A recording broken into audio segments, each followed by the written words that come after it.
오늘 오전에 문재인 대통령이 취임 이후 처음으로 서해 수호의 날 기념식에 참석했습니다. 그 목소리부터 먼저 들어보겠습니다.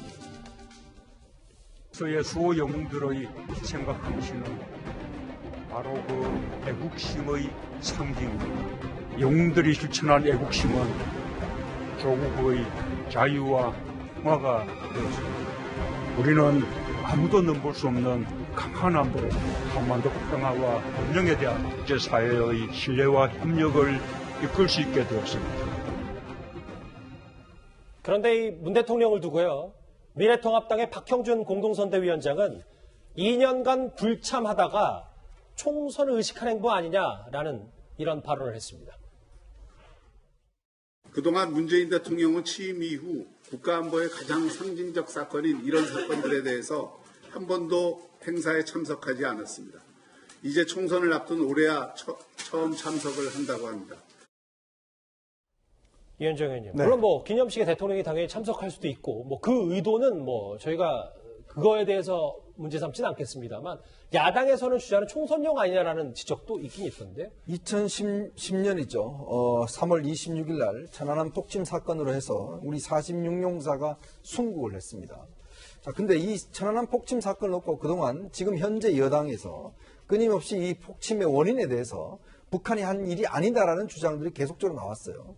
더군다나 지금 최근에 김현철 통일부 장관 같은 경우에 우발적인 사건이다라고 이야기를 했고 정경도 국방부 장관은 불미스러운 충돌이다라는 이야기를 하면서 어떤 면에서 보면 이 천안함 폭침의 유가족들 같은 경우는 가슴에 굉장히 큰 상처를 입었죠. 더군다나 지난 2017년부터 18년, 19년에 거쳐서 문재인 대통령 취임 이후에 이 행사에 참석하지 않았습니다. 물론 뭐 외교적인 또 베트남 가는 게 있었고 또 지방 다른 행사가 있었다고 이야기를 하지만 그러나 가장 근본적으로는 이 현재 여당에서 끊임없이 이 사건에 대한 원인, 즉 국제조사와 또 내부 조사를 통해서 북한이 한 짓이라는 것 자체가 공인됐음에도 불구하고 여전히 북한이 한 짓이 아니다라는 주장들을 하고 있기 때문에 바로 그 지점에서 바로 이제 이런 어떤 이 여러 가지 유가족들의 어떤 한이나 이런 것들을 못 풀어주고 있는 것이 아닌가 이런 지적들이 나오고 있는 상황입니다. 자, 그런데요. 오늘 행사가 진행되던 중에 분양을 하려던 문재인 대통령을 막아선 할머니 한 분이 있습니다. 바로 천안함 유족이었습니다. 이게 선생님입니다. 지구주행자 좀 말씀드립니다. 현도 여적지 선생님이라고 진실로 해본 일이 없어요. 그래서 이분들이 한정 써주세요. 동시 입장에서 지금 입장이 어느 짓인지 모르겠다고 대한민국에서 하는 것인지 그게 모르겠다고 그런데 그 가슴이 무섭대요. 이들이 좀 한정 풀어주세요. 매칭 한정. 예. 대통령께서 이것도 꼭 지켜주세요. 예. 대통령을 막아선 이 윤청자 여사.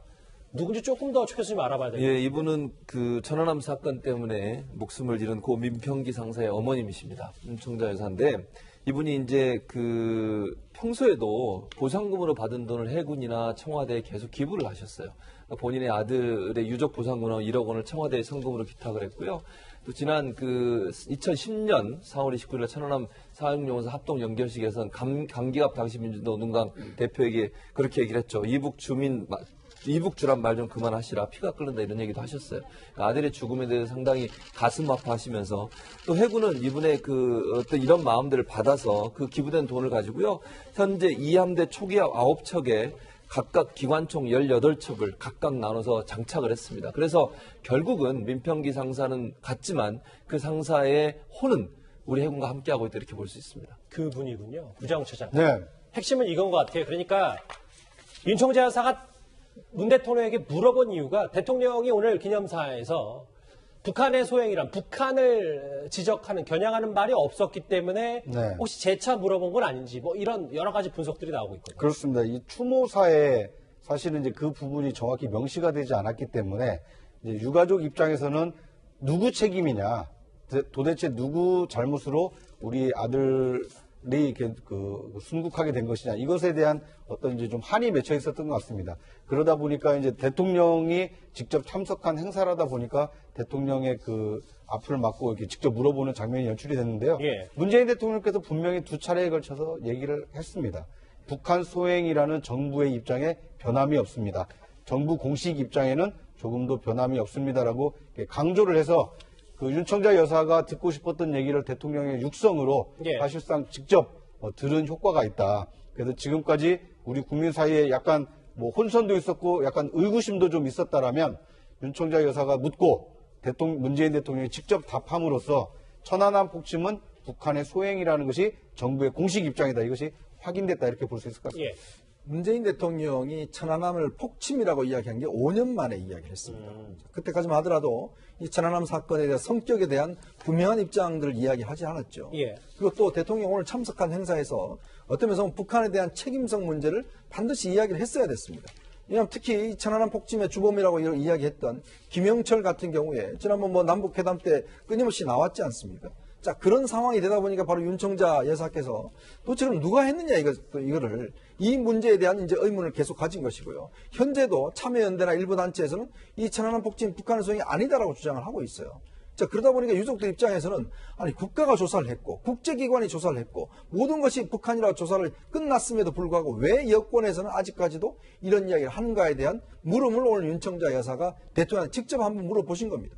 대통령 막아선 천안함 유족 윤청자 여사 얘기는 여기서 정리하고요. 다음 주제 넘어가기 전에 오늘 실시간 검색어를 지금 만나보겠습니다. 이 지금 집단 감염 무더기 확진자가 나온 대구의 제2미주병원 얘기가 있고요. 중국 입국금지 논란 계속해서 지금 이슈가 되고 있습니다. 그리고 오늘 잔고증명서 위조 혐의로 동업자와 함께 재판에 넘겨진 윤석열 총장의 장모 오늘 기소가 됐는데요. 이 부분도 상당히 인터넷상에서 실시간 검색으로 이슈가 됐습니다.